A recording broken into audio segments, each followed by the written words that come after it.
Welcome everyone, it's Shari Carroll for SimonsStamp.com, and I have another entry for my circle journal that I've been working on.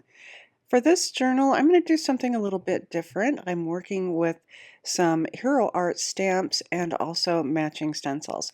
The stamp and stencil set is called Folk Art, and it has that beautiful flower in the center. And then the stencils are a three-part set, so these are layering stencils. I'm going to be doing something a little bit different with these by using these stencils to add color to my background and also for the folk art flower. I'm going to be working with some Tim Holtz watercolor paper and my 4-inch circle die. On my Tim Holtz watercolor paper, I am going to be using the smooth side. To get this started, I'm putting my stamp and stencil mat into my MISTI, and I'll place my cardstock right in the center on those markings. I'll be placing my stamp on the center of my cardstock, and then I can shut the door and grab that stamp. In my first image I'm stamping, I'm just using the Simons Stamp flannel ink. I just want a really light impression so I can see where my stencils will lay on top. And once I have that stamped, I can remove my stamp and stencil mat from my MISTI, and I'm going to leave my stamp in place and store that away. Next, I want to grab one of the layering stencils, and I'm going to place this down on my stamp and stencil mat. And I'm also going to use some of our low tech tape, and I'm going to create a little hinge to the left so I can use the back side to add my color. I've added an additional stamp and stencil mat to the left so that I have an even surface. This is still in its packaging, so it's a really nice clean surface. And I'm just going to press on some picked raspberry distress ink, and I'm using the cubes because of their size and I can get smaller areas of color. So I've kind of twisted those in and around, and I'm also going to use some carved pumpkin because these two colors will blend together once they're wet down and used as a watercolor. Before I spray this with water, I'm going to add a sheet of paper towel just under, and this will collect the water that comes through the stencil where that design is. And using my mini mister, I'm going to give each of these areas about 2 sprays of water. And you may want to guard your piece on your stamp and stencil mat with your hand just to make sure you don't get too much water on your card. Now I'm going to run my finger through and smooth out some of those hard edges of the ink pad, and this will give me more of a blotchy look. And now I can flip this over onto my paper, and I'm going to use that paper towel once again just to press this down to get a good impression on that background. And when I lift this up, it will look like a watercolor, and I'm going to let this dry a little bit before I move on to the next color. So at this point, I've added a second stencil, and I'm using Peacock feathers, and I've added this ink color in different areas from where that pink and orange are. And I'm just going to spray these down with water.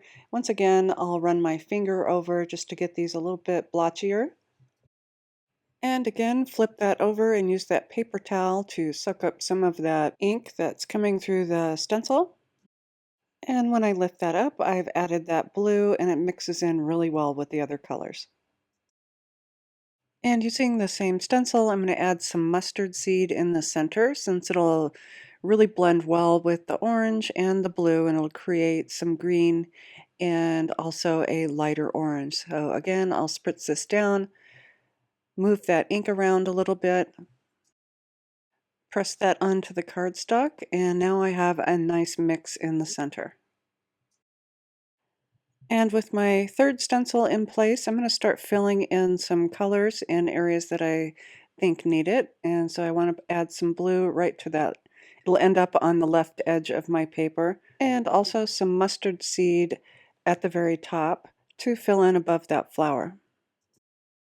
And next I'm setting my die down in place to make sure that everything's colored in the areas that I want.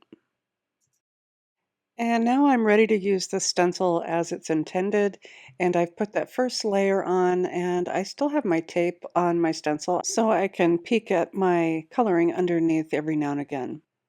I have let my paper dry completely before I do this type of stenciling because the brush strokes could fray your paper underneath, but once it's dry, it's not a problem. So I'm starting off with some green and adding it into some of the stems and leaves. And also using a little peacock feathers to blend those through. Moving on to the second stencil, I'm going to start filling in that larger flower at the top. And I'm using the picked raspberry and carved pumpkin. And this is more intense because I am ink blending, whereas the background is watercolored and it is faded down a little bit. And now I'm just finishing in getting all the coloring of these little side flowers, and I'm using the picked raspberry, and it's really blending out nicely over the blue and giving me a really pretty purple. So once I have this all colored, I can get ready for the next step. Now I'm putting my stamp and stencil mat right back into the MISTI, and it still has my stamp on the door, so it should be aligned really well. I want to make sure it's all the way down to the bottom and to the right. And next I'll be stamping this with VersaFine Clair ink. It is a really nice dark black, and it really gets a great coverage on the watercolor cardstock. And once I have that stamped, it really makes all those other colors pop. To remove your card from your stamp and stencil mat, just bend that backwards and your card will pop right off. I've placed my die right over the center of that flower, and I'm using my low tack tape. I've kind of taped that around on the outside so I don't get any markings from the die cutting. And once that's die cut, it's really beautiful where the color reaches all the way around the sides. Next, I want to add a message on the top, and I've chosen Take Your Time, and this is from the Simon Says Stamp journaling strips. And I loved Take Your Time because this is a type of project where you want to be patient and you're adding your colors a layer at a time. So using those thin foam strips, I can easily just add one strip, and then I can trim off the little end, remove the backing, and put it right onto my journal piece. And as a finishing touch, I'm using Simon Says Stamp glue along with our brand new Rainbow Dazzling Gems, and I'm using our Place and Score tool to push these in place into that glue. I've also punched a hole at the top and added some twine and ribbon. So that is my fourth journal piece in my round journal for this year, and I'm really running through the seasons where this new one is definitely a perfect piece for April. I hope you've enjoyed this project. I really liked how those colors mixed together, especially once I did the blending on top. I do have all my supplies listed in the description box below, along with a link to our blog post for more information on this journal. And as always, thanks so much for watching. Hi there, I'm Heidi, Simon's mama and founder at simonsaysstamp.com.